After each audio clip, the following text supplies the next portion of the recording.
আমি যদিও মানে দেশ স্বাধীন হওয়ার সময় আমি তখনও হইনি, দেখিনি। তবে আমি আমাদের মানে মুরব্বী যারা আছে, মানে আমার বাপ চাচা তাদের কাছ থেকে শুনেছি, তাদের মানে ওই তুলনায় অনেক অনেক স্বাধীন আছে।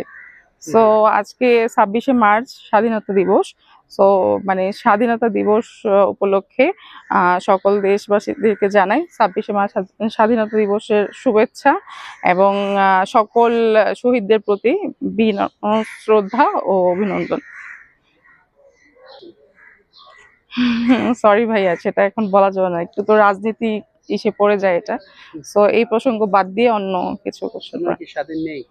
না, অবশ্যই স্বাধীন আছি, বাট হচ্ছে আগে যেমন রাত্রে 12টা-1টা বাজে বের হলে প্রবলেম হতো না। তো এখন হচ্ছে মানে আমি লাইক বলতেছি, মানে অনেকে এই কথাটা বলে, যদিও আমি এত রাত্রে বের হই না, তারপরেও হচ্ছে যে ছিনতাইকারী, তারপর হচ্ছে মানে রাস্তাঘাটে অনেক ধরনের ঝামেলা হচ্ছে, আপনারা বিভিন্ন নিউজে তো দেখতেই পাচ্ছেন। সো আমি আর কি বলবো। এখন কি কোনো রকম ভয়ভীতি আছে কিনা?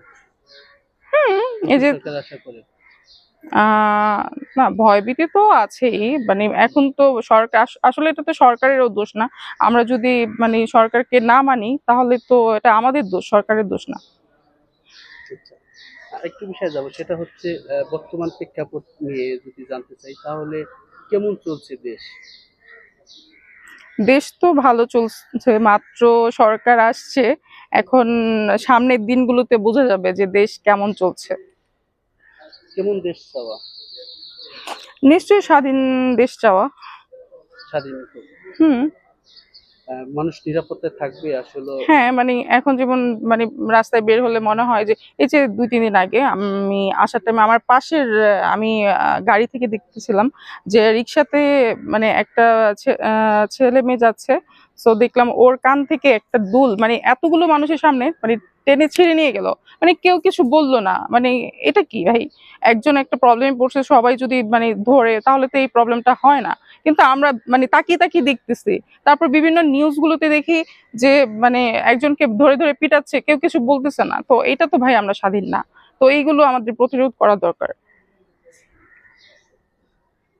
সরকারের প্রতি বলা যে এই যে এই ধরনের প্রবলেম হচ্ছে, আরো মানে প্রবলেমের তো ভাই শেষ নাই।